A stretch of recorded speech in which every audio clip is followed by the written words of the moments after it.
आप सभी मित्रों का जीएस के इस लाइव सेशन में एक बार पुनः स्वागत है। मित्रों, पिछली वीडियोस के माध्यम से हमने अध्ययन किया था भारत के जो संविधान है उनमें पार्ट 1, पार्ट 2, पार्ट 3, पार्ट 4 के इन सभी चीज़ों को हमने अध्ययन किया था। उसके पश्चात हमने सरकार के कुछ अंगों के बारे में अध्ययन किया था कि किस प्रकार से कार्यपालिका, विधायिका, न्यायपालिका, मीडिया, इन चीज़ों का संविधान में हम देखते हैं कि क्या क्या इनका स्थान है। सरकार के अंग किस प्रकार से हैं, कितने प्रकार की सरकार होती हैं, कितने प्रकार की शासन प्रणालियाँ विश्व में हैं, सरकार के कितने प्रकार हैं, लोकतंत्र के कितने प्रकार हैं। ठीक है, तो इन सभी चीज़ों को हमने पिछले वीडियोज़ के माध्यम से देखा था। अगर आपने वो वीडियोज़ नहीं देखे तो एटलीस्ट कम से कम ये वीडियोज़ वो वीडियो ज़रूर देख लीजिएगा जिनमें हमने बताया आपको कि कितने प्रकार की शासन प्रणालियाँ होती हैं, कितने प्रकार की सरकारें होती हैं, है ना, और फिर सरकार के कितने अंग हैं, कौन कौन से अंग हैं, उन सभी को हमने देखा था। ताकि आज का जो टॉपिक है, जो आज के टॉपिक को हम भारत के राष्ट्रपति के बारे में जब हम पढ़ने जा रहे हैं, तो जो भारत का राष्ट्रपति है वो संसद में या वो भारत के संविधान में कहाँ पर स्टैंड करता है, ठीक है, उसकी क्या लोकेशन है, क्या पोजीशन है, वो भारत के संविधान में कहाँ पर वर्णन उसका मिलता है। तो उस चीज़ के बारे में थोड़ी सी आपको समझ उन पिछली वीडियोस के माध्यम से मिलेगी, तो इस वीडियो को पढ़ने में आपको और ज़्यादा आसानी होगी। ठीक है, तो जैसा कि भाग 5 में हम देखते हैं कि संघ की सरकारों के बारे में, भारत के संविधान में भाग 5 में संघ की सरकार, यूनियन गवर्नमेंट के बारे में वर्णन मिलता है आर्टिकल 52 से लेकर के आर्टिकल 151 के बीच में। अब आर्टिकल 52 से आर्टिकल 151 के बीच में जब इसका वर्णन मिलता है तो हमने इसमें सबसे पहले अगर हम कैटेगरी इन आर्टिकल्स को कैटेगराइज करें तो हम देखते हैं कि आर्टिकल 52 से आर्टिकल 78 के बीच में संघ की जो कार्यपालिका है उसका वर्णन मिलता है। आर्टिकल 79 से आर्टिकल 122 के बीच में संसद का वर्णन मिलता है। 123 में हमने देखा था कि राष्ट्रपति की कुछ विशेष विधायी शक्तियों का वर्णन मिलता है। आर्टिकल 124 से आर्टिकल 132 के बीच में हम देखते हैं तो सुप्रीम कोर्ट के बारे में वर्णन हमको मिलता है, या यूँ कहें आर्टिकल 124 से आर्टिकल 147 के बीच में तो सुप्रीम कोर्ट के बारे में हमको वहाँ पर वर्णन देखने को मिलता है। और 48 से लेकर के 151 तक हमको कंट्रोलर एंड ऑडिटर जनरल जो होता है, नियंत्रक एवं महालेखाकार परीक्षक, जिसको शॉर्ट में कैग बोला जाता है, उसका वर्णन मिलता है। तो ये जो भाग 5 के आर्टिकल 52 से 151 के बीच का जो डिवाइडेशन है, वो डिवीजन है, वो इस तरीके से हमको देखने को मिलता है। तो इसमें सबसे पहले जो संघ की कार्यपालिका है, जो यूनियन एग्जीक्यूटिव है, उसके बारे में जब हम आर्टिकल 52 से 78 के बीच में पढ़ते हैं तो संघ की कार्यपालिका का जो प्रमुख है वो हम जानते हैं कि राष्ट्रपति होता है। जबकि जो वास्तविक कार्यपालिका का प्रमुख है, वास्तविक रूप से नाम मात्र का है, वास्तविक प्रधानमंत्री होता है। तो सबसे पहले कार्यपालिका के प्रमुख के बारे में जब बात कही गई है तो हम सबसे पहला टॉपिक भारत के राष्ट्रपति के बारे में, भारत का राष्ट्रपति प्रेसिडेंट ऑफ इंडिया, संघ की सरकार के बारे में जब हम पढ़ रहे तो उसमें सबसे पहला टॉपिक इसी को पढ़ा जाएगा। तो इसमें इससे संबंधित कुछ आर्टिकल्स हैं जो बहुत ही बेहद ही महत्वपूर्ण है। और यकीन रखिए कि आप चाहे किसी भी यूपीएससी की एग्ज़ाम दे रहे हो, किसी भी स्टेट पीसीएस का एग्ज़ाम दे रहे हो, किसी भी प्रकार से एसएससी का कोई भी पेपर दें, रेलवे का, ग्रुप सी, ग्रुप डी, या किसी भी स्टेट के जितने भी एग्ज़ाम होते हैं, चाहे वो ग्रुप डी से लेकर के ग्रुप सी, ग्रुप बी, ये सभी एग्ज़ाम, अगर इस एग्ज़ाम में इस टॉपिक से कोई प्रश्न आता है तो आपको यकीन मानिए कि इस वीडियो सीरीज़ के माध्यम से आप उसके जो पीटी के एटलीस्ट जो पीटी के क्वेश्चन होंगे उनको अटेम्प्ट करने में आप निश्चित रूप से अपने आप को सक्षम पाएंगे, ये मैं आपको यकीन दिलाता हूँ। ठीक है, कार्यपालिका का प्रमुख, आगे बढ़ते हैं। तो कार्यपालिका का प्रमुख जो होता है भारत में राष्ट्रपति है। अगर संघ की कार्यपालिका का प्रमुख देखा जाए तो वो राष्ट्रपति है, और राज्यों में जो कार्यपालिका का प्रमुख है वो राज्यपाल होता है। हालांकि जो राज्य में राष्ट्रपति है वो राज्यपाल के जो राज्य में राज्यपाल है कार्यपालिका का प्रमुख, वो संघ में राष्ट्रपति है। अब राष्ट्रपति की जिस प्रकार से नियुक्ति होती है, जिस प्रकार से राष्ट्रपति को हटाया जाता है, उन सब बातों में राज्यपाल थोड़ा सा इससे अलग है। क्योंकि राज्यपाल राज्य में कार्यपालिका का प्रमुख तो है, लेकिन उसको केंद्र के प्रसाद पर्यंत या केंद्र सरकार के द्वारा ही उसको नियुक्त किया जाता है, इसलिए उसको राज्यों में केंद्र का एक एजेंट के तौर पर भी देखा जाता है। और अगर वो केंद्र चाहे तो उसको उसके पद से हटा भी सकते हैं, अर्थात केंद्र के प्रसाद पर्यंत ही वो अपने पद पर है। तो इस तरीके से राष्ट्रपति और राज्यपाल थोड़े से एक दूसरे से भिन्न है। बात करते हैं आर्टिकल 52 की, तो इसमें राष्ट्रपति का पद जो है इसका वर्णन देखने को मिलता है कि भारत में राष्ट्रपति का पद आर्टिकल 52 के अंतर्गत, आर्टिकल 53 में कार्य एवं शक्तियां देखने को मिलती हैं। राष्ट्रपति के क्या कार्य हैं, उसके पास क्या शक्तियां हैं, इसमें हमको वर्णन मिलता है आर्टिकल 53 में। जैसे राष्ट्रपति के अनेक कार्य हैं, उसके अनेकों प्रकार से वो भारत में अपने अपने कार्य का अंजाम देता है। अगर हम कार्यपालिका शक्ति, एग्जीक्यूटिव पावर्स की अगर राष्ट्रपति की बात करें तो भारत के प्रधानमंत्री की नियुक्ति, प्रधानमंत्री की सलाह पर मंत्रिपरिषद के सदस्यों की नियुक्ति भारत का राष्ट्रपति करता है। भारत में हाई कोर्ट और सुप्रीम कोर्ट के जजों की नियुक्ति भारत का राष्ट्रपति करता है। भारत के कंप्ट्रोलर एंड ऑडिटर जनरल की नियुक्ति भारत का राष्ट्रपति करता है। भारत में जितने भी आपके फाइनेंस कमीशन हैं, वित्त आयोग का गठन हो, वित्त आयोग के सदस्य हों या फिर जो लोक सेवा आयोग के सदस्य हैं, उन सदस्यों की नियुक्ति भारत के राष्ट्रपति के द्वारा की जाती है। भारत के राष्ट्रपति के पास ये अधिकार है कि वह अनुसूचित जाति जनजाति आयोग के गठन, उनके आयोग का गठन करने की अनुमति दे। भारत के राष्ट्रपति के पास ये शक्ति है कि वो वित्त आयोग का गठन कर सकता है, या भारत के राष्ट्रपति के पास ये शक्ति है कि वह किसी भी क्षेत्र को अनुसूचित क्षेत्र घोषित कर सकता है। तो इतनी विभिन्न प्रकार की शक्तियाँ ये भारत के राष्ट्रपति के कार्यपालिका एग्जीक्यूटिव पावर्स में गिनी जाती हैं। अगर विधायी शक्तियों की बात करूं तो लेजिस्लेटिव पावर्स में भारत के राष्ट्रपति के तहत जो शक्तियाँ दी गई हैं उसमें सबसे पहली शक्ति आती है कि राष्ट्रपति संसद का अंग न होते हुए भी भारतीय जो संसद है, भारतीय संसद में लोकसभा या राज्यसभा के किसी भी सदन का सदस्य न होते हुए भी वो संसद का अंग होता है और अभिन्न अंग होता है। अर्थात वो न लोकसभा में बैठता है, वो न राज्यसभा में बैठता है, बावजूद इसके भी वह लोकसभा और राज्यसभा और मतलब इन दोनों को मिला के अगर मैं संसद बोलूं तो वो उस संसद का एक अभिन्न अंग है। इसीलिए बोला जाता है कि जब भारत में संसद के बारे में बोल रहे हैं तो संसद लोकसभा, राज्यसभा और राष्ट्रपति तीनों से मिलके ही, या तीनों के कंप्लीट फॉर्म को ही तब संसद बोला जाता है। तो राष्ट्रपति की विधायी शक्तियों में सबसे पहली बात अगर हम देखें तो आर्टिकल 108 बोलता है कि संयुक्त अधिवेशन बुलाने की शक्ति। संयुक्त अधिवेशन को कॉल अगर बुलाना हो तो राष्ट्रपति की संयुक्त अधिवेशन को बुला सकता है, ज्वाइंट मीटिंग जिसको बोला जाता है। और ये ज्वाइंट मीटिंग लोकसभा के स्पीकर के द्वारा चेयर की जाती है, या लोकसभा का अध्यक्ष संयुक्त अधिवेशन की अध्यक्षता करता है, लेकिन संयुक्त अधिवेशन को बुलाने की शक्ति भारत के राष्ट्रपति के पास है। आर्टिकल 110 हम देखते हैं उसके बाद कि इसमें बोला गया है कि जो कोई विधेयक होगा उस विधेयक को धन विधेयक है या नहीं है, तो इसमें इसकी जो प्रायर परमिशन चाहिए होगी वो राष्ट्रपति के से लेनी होगी। अर्थात राष्ट्रपति की पूर्वानुमति से ही कोई विधेयक धन विधेयक के लिए लोकसभा में पेश किया जाएगा, और लोकसभा के स्पीकर को ये राइट होगा कि वह धन विधेयक, वो उस बिल को, उस विधेयक को धन विधेयक घोषित करे या न करे। धन विधेयक का, मनी बिल का मतलब है कि मनी से रिलेटेड जितने भी आपके क्रियाकलाप वगैरह जितने किए जाने हैं, चाहे वो मनी किस भारत के संचित निधि से, कंसोलिडेटेड फंड से मनी निकालना हो, या ऐसे कोई एक ऐसा प्रस्ताव जिसके द्वारा भारत से कोई जो भारतीय जो संचित निधि है उससे पैसा निकाला जाना हो, या पैसे से संबंधित जितनी कुछ क्रियाएं किसी प्रस्ताव में अगर लाई गई हैं तो वो मनी बिल कहलाएगा। और इसको घोषित करने का अधिकार तो है स्पीकर के पास, लोकसभा अध्यक्ष के पास, लेकिन इसके लिए प्रायर परमिशन लेनी होती है राष्ट्रपति से। तीसरी बात आर्टिकल 111 में, आर्टिकल 111 भारत के राष्ट्रपति को वीटो पावर्स देता है। भारत के राष्ट्रपति के पास सॉरी माफ कीजिएगा,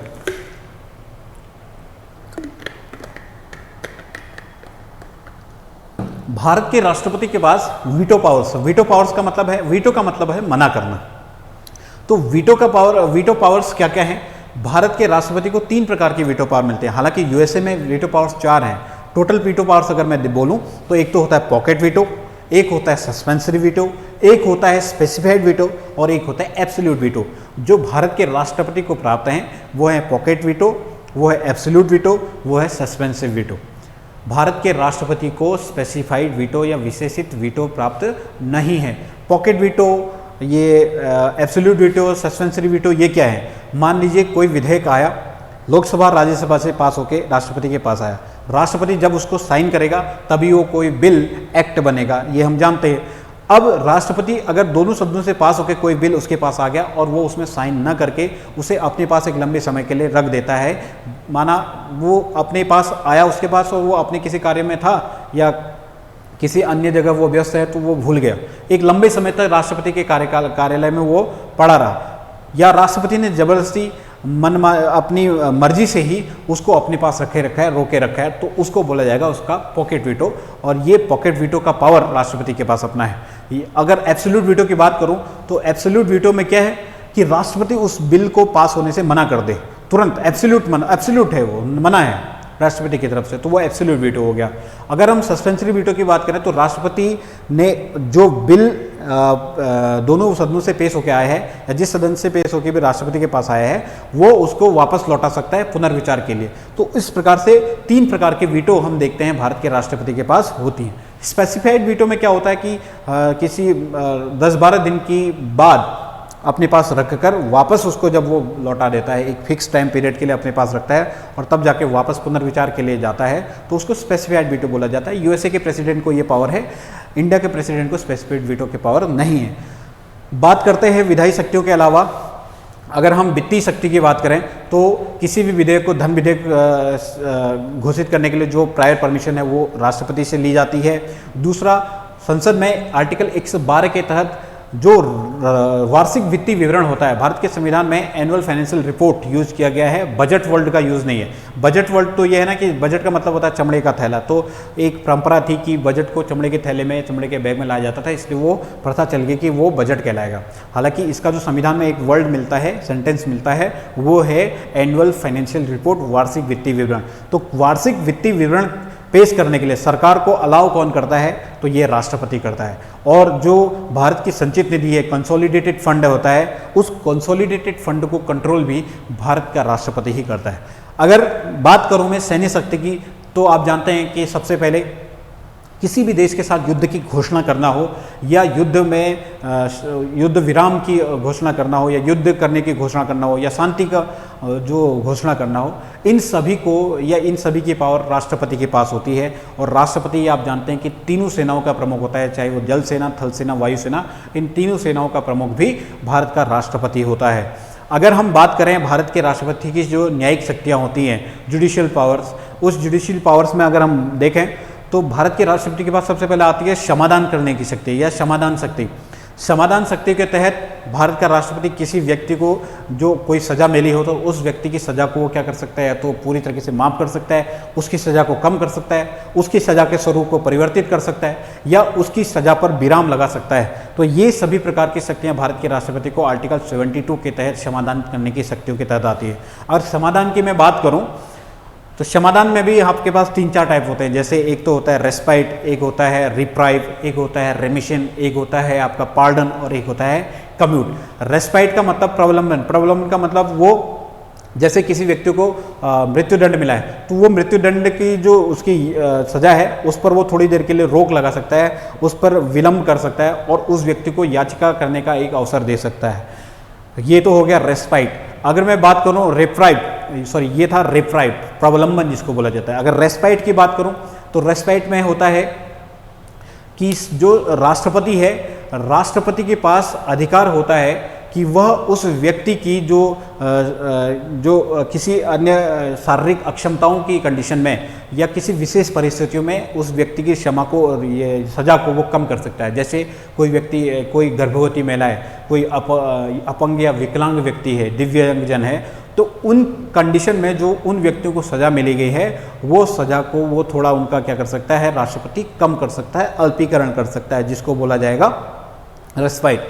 रेमिशन, परिहार, ये क्या होता है कि किसी व्यक्ति के जो सजा का स्वरूप है उस सजा के स्वरूप में परिवर्तन किए बिना जब राष्ट्रपति उसकी सजा कम कर देता है। जैसे किसी को 10 साल के कठोर कारावास की सजा मिली है तो वो राष्ट्रपति जो होगा उस व्यक्ति के 10 साल के कठोर कारावास को 2 साल के कठोर कारावास में, अर्थात सजा का प्रारूप, उसका जो नेचर है वो बदला नहीं है लेकिन सजा की अवधि बदल दी गई, तो उसको बोला जाएगा रेमिशन, परिहार। बात करूं पार्डन की या विराम की, पार्डन मतलब हुआ कि क्षमा, पूरी तरीके से पार्डन कर देना, क्षमा कर देना। तो इसका मतलब हुआ कि राष्ट्रपति ने उस व्यक्ति को क्या कर दिया, पूरी तरीके से माफ कर दिया। मतलब वो व्यक्ति अब ऐसा हो गया जैसे कि उसने कोई अपराध किया ही ना हो, ठीक है। तो ये राष्ट्रपति की क्षमादान या पार्डन की शक्ति हो गई। और लास्ट में जब कम्यूट की बात करते हैं, लघुकरण की बात करते हैं, तो इसका मतलब होता है कि राष्ट्रपति उस व्यक्ति को उसकी जो सजा मिली थी उस सजा में के मूल रूप में परिवर्तन करके उसकी सजा कम कर देता है। जैसे किसी को मृत्युदंड मिला है तो मृत्युदंड का जो स्वरूप है उसको वो पूरी तरीके से चेंज करके उसको आजीवन कारावास में बदल देता है, और उसके आजीवन कारावास में बदलने से उसकी जो मृत्युदंड की सजा है वो आजीवन कारावास में चेंज हो गया। अर्थात जो मूल रूप था सजा का वो भी चेंज हो गया, किसमें हो गया, कारावास में, और जो सजा थी वो भी ऑब्वियसली कम होगी। तो ये इस तरह की जो जितने भी प्रोविजंस हैं आर्टिकल 72 के तहत क्षमादान की शक्ति के अंतर्गत राष्ट्रपति को प्राप्त हैं। बात करते हैं आर्टिकल 143 की। तो 143 में राष्ट्रपति जो है वो सलाहकारी शक्ति उसके पास है कि वो सुप्रीम कोर्ट से किसी मामले को लेकर सलाह मांग सकता है। और ध्यान रहे, सुप्रीम कोर्ट इस प्रकार की सलाह देने के लिए, न ही राष्ट्रपति को इस प्रकार की सलाह देने के लिए बाध्य है, और राष्ट्रपति सुप्रीम कोर्ट के द्वारा दी गई सलाह को मानने के लिए भी बाध्य नहीं है। अर्थात ना तो राष्ट्रपति बाध्य है न सुप्रीम कोर्ट बाध्य है, लेकिन एक प्रोविजन है कि अगर हाँ ऐसी कंडीशन हुई तो राष्ट्रपति इस आर्टिकल का यूज कर सकता है। आर्टिकल 123 के तहत एक और शक्ति राष्ट्रपति को प्राप्त होती है, जिसमें बोला जाता है कि वो राष्ट्रपति की एक विशेष विधायी शक्ति है, अध्यादेश जारी करने की शक्ति। जब सदन के 2 सत्रों के बीच में अवकाश हो, जब एक सत्र खत्म हो गया दूसरा प्रारंभ नहीं हुआ है, तो जब 2 सत्रों के बीच में अवकाश हो, रिसेस का टाइम हो, और इस दौरान कोई लोकहित में कोई सब्जेक्ट ऐसा इंपॉर्टेंट हो जिसमें कानून बनाना बहुत जरूरी हो, तो कानून बनाने की आवश्यकता पे राष्ट्रपति के द्वारा दिया गया एक आदेश जो कानून के बराबर की क्षमता रखता हो उसे ही ऑर्डिनेंस या अध्यादेश बोला जाता है। और यह अध्यादेश की जो वैलिडिटी है वो अगले सदन की जब मीटिंग बैठेगी उसके मीटिंग के अगले 6 हफ्ते बाद तक ये सदन की जो इसकी जो ऑर्डिनेंस की वैलिडिटी है वो रहती है। तो मैक्सिमम जो गैप है 2 सेशंस के बीच का वो 6 मंथ रहता है। तो जो ऑर्डिनेंस की जो टोटल वैलिडिटी होती है वो 6 मंथ्स प्लस 6 वीक, आप इसको याद रखिएगा। और आर्टिकल 123 के तहत राष्ट्रपति के पास ये शक्ति प्राप्त है। ठीक है, तो ये सारे के सारे प्रोविजंस आर्टिकल हम 53 में कार्य एवं शक्तियों में, राष्ट्रपति के कार्य एवं शक्तियों में पढ़ते हैं। बहुत से और भी शक्तियाँ हैं, जैसे हम बोले कि जो राष्ट्रपति की विवेकाधीन शक्ति है, अगर कोई सरकार बहुमत में नहीं है तो इस टाइम पे कोई बहुमत की सरकार, अगर राष्ट्रपति प्रत्यक्ष रूप से कोई सरकार बहुमत में नहीं आई है, चुनाव हुए कोई पार्टी बहुमत में नहीं आई, तो राष्ट्रपति के पास अपना एक विवेक है कि वो उस पार्टी को न्योता देता है या उस दल को न्योता देता है, उस दल के नेता को प्रधानमंत्री बनने का न्योता देता है जो उसे लगता है कि ये सरकार बना सकता है, ये स्थायी सरकार का निर्माण कर सकता है। ये सभी बातें आर्टिकल 53 के तहत हमने उसके राष्ट्रपति के कार्य और शक्तियों में हमने जितने भी कार्य और शक्तियाँ थी उसको हमने इस तरीके से देख लिया। अनुच्छेद 54 में निर्वाचक, राष्ट्रपति के निर्वाचन में एक अनुच्छेद 54 में बात बोली गई है, राष्ट्रपति का निर्वाचन कैसे होगा, किसके द्वारा किया जाएगा। किसके द्वारा किया जाएगा? निर्वाचक मंडल के द्वारा किया जाएगा। और निर्वाचक मंडल में कौन कौन होंगे, ध्यान रखिएगा, बहुत इंपॉर्टेंट है। निर्वाचक मंडल में राष्ट्रपति के केवल वे ही निर्वाचित सदस्य, इलेक्टेड मेंबर्स, याद रखिएगा, ओनली इलेक्टेड मेंबर्स। कहाँ के इलेक्टेड मेंबर्स? या तो वो लोकसभा और राज्यसभा के इलेक्टेड मेंबर्स हों, या वो राज्य की केवल विधानसभाओं के इलेक्टेड मेंबर हों। विधान परिषद को इससे दूर रखा गया क्योंकि हम जानते हैं कि सभी राज्यों में विधान परिषद तो है नहीं, तो जिस राज्य की विधान परिषद राष्ट्रपति के चुनाव में भाग लेगी हो सकता है कि पार्शलिटी हो जाए, तो इसलिए राष्ट्रीय जो विधान परिषद है उसको तो दूर ही कर दिया। ठीक है, तो लोकसभा राज्यसभा के एमपी, विधानसभा जो राज्यों की विधानसभा है उनके निर्वाचित एमपी और एमएलए, और दिल्ली और पौंडीचेरी जो 2 केंद्र शासित प्रदेश हैं उनके जो एमएलए हैं, अगेन इलेक्टेड एमएलए। तो ओनली इलेक्टेड मेंबर्स हैं ये जितने भी हैं। कौन कौन? लोकसभा राज्यसभा के इलेक्टेड एमपी, राज्य की विधानसभाओं के इलेक्टेड एमएलए, और दिल्ली और पौंडीचेरी विधानसभाओं के इलेक्टेड एमएलए। ये 3 ही राष्ट्रपति के निर्वाचन में, निर्वाचक मंडल में भाग लेते हैं। अब जब निर्वाचक मंडल में इतनी चीजें हैं तो अगले आर्टिकल में बोला गया कि भारत के राष्ट्रपति की निर्वाचन की रीति या कोटा, इसमें वर्णन मिलता है कि इन निर्वाचक मंडलों के द्वारा भारत के राष्ट्रपति का निर्वाचन कैसे किया जाएगा। तो उसके लिए हमारे पास कुछ वर्ड आते हैं, जैसे पहले समानुपातिक प्रतिनिधित्व, प्रोपोर्शनल रिप्रेजेंटेशन, दूसरा आता है एकल संक्रमणी मत पद्धति या एकल हस्तांतरण मत पद्धति, सिंगल ट्रांसफरेबल वोट सिस्टम, उसके बाद अप्रत्यक्ष एवं गुप्त मतदान या इनडायरेक्ट एवं सीक्रेट बैलेट। तो अर्थात राष्ट्रपति के निर्वाचन की रीति क्या है? राष्ट्रपति का निर्वाचन भारत में समानुपातिक प्रतिनिधित्व, एकल हस्तांतरणीय एकल हस्तांतरणीय मत पद्धति के द्वारा अप्रत्यक्ष एवं गुप्त मतदान के द्वारा भारत के राष्ट्रपति का निर्वाचन किया जाता है। ये इतना लंबा प्रोसेस है, ठीक है। प्रोपोर्शनल रिप्रेजेंटेशन रहेगा, सिंगल ट्रांसफरेबल वोट सिस्टम रहेगा, इनडायरेक्ट बैलेट रहेगा और सीक्रेट बैलेट रहेगा। इनडायरेक्ट वोटिंग और सीक्रेट बैलेट के द्वारा ये भारत के राष्ट्रपति का निर्वाचन किया जाता है। अब रिप्रेजेंटेशन, पहले इस वर्ल्ड को देखते हैं, समानुपातिक प्रतिनिधित्व क्या है। तो समानुपातिक प्रतिनिधित्व हम देखते हैं, जो प्रोपोर्शनल रिप्रेजेंटेशन है इसका क्या मतलब हुआ, हम देखते हैं कि जो एमपी हैं और एमएलए हैं दोनों की संख्या बराबर नहीं है। एमपी की संख्या ऑब्वियसली जो एमएलए हैं उनसे कम होगी, क्योंकि जितने भी एमपी लगभग 750 या 776 के आसपास जितने भी एमपी हैं वो राज्यों में चुने गए जितने विधायक हैं उनसे भी कम, उनसे तो कम ही हैं। तो विधायकों की संख्या अगर 1200 के आसपास है और 800 के लगभग 750 800 के बीच में अगर हम मान लें कि एमपी हैं, तो एमपी का जो वोट होगा वो एमएलए के वोट के बराबर तो होगा नहीं। तो इनकी जब संख्या बराबर नहीं है तो एक काम किया गया कि एक ऐसा सिस्टम बनाया गया कि जब वोट डाले तो इनका जो वोट का वैल्यू होगा उसको बराबर कर दिया जाए। तो इसके लिए इनके वोट की वैल्यू निकाली गई और उसके लिए फॉर्मूला लिया गया, जो एमएलए का वोट का वैल्यू होगा ना, वो एमएलए का वोट का वैल्यू निकाला गया कि उस राज्य की कुल जनसंख्या को डिवाइड कर दिया उस राज्य की विधानसभा के जितने इलेक्टेड एमएलए होंगे, उस राज्य की कुल विधानसभा के जितने भी इलेक्टेड एमएलए होंगे उससे डिवाइड कर देना है total population of the state को। जितना आएगा इसका वैल्यू उसको फर्दर हमने डिवाइड कर देना है 1000 से। तो ये हमारे एक एमएलए के वोट की वैल्यू आ गई। अब एक एमएलए की वोट की वैल्यू आ गई तो एमपी के वोट की वैल्यू कैसे निकाले भाई।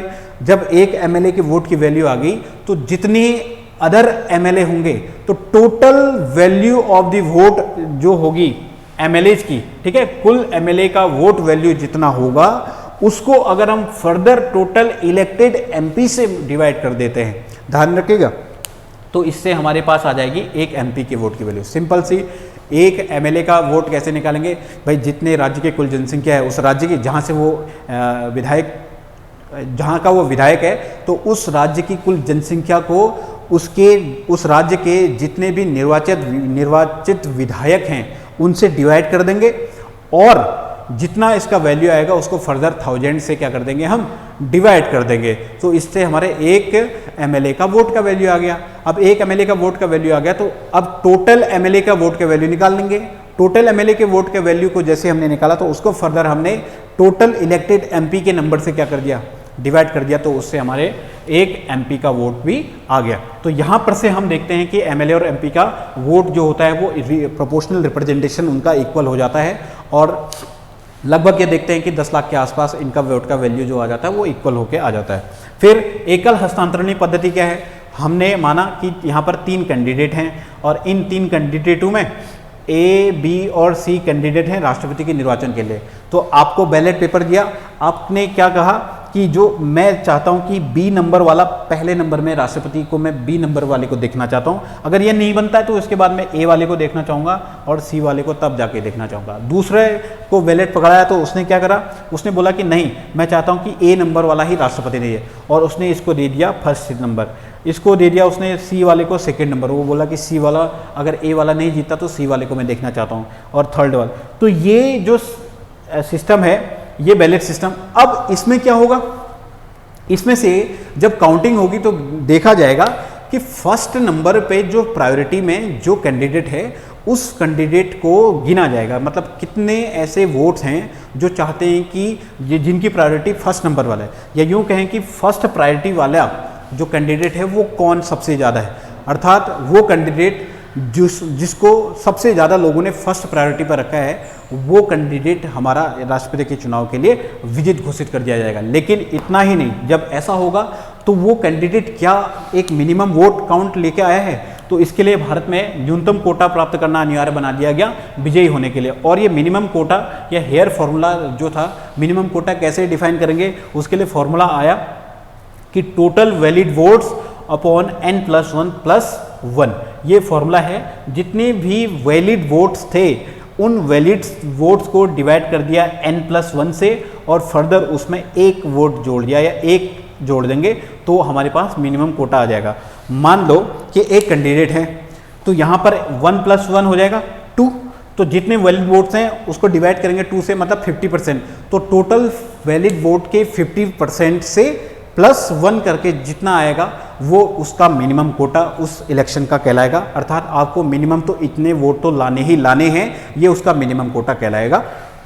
यहाँ पर मैंने इस चीज़ को डिफाइन भी किया कि 50% of total valid votes +1 equal to जो होगा मिनिमम कोटा होगा in case of n equal to 1। तो ये n क्या दिखाता है, ये n इस फॉर्मूले में नंबर ऑफ कैंडिडेट्स को दिखाता है।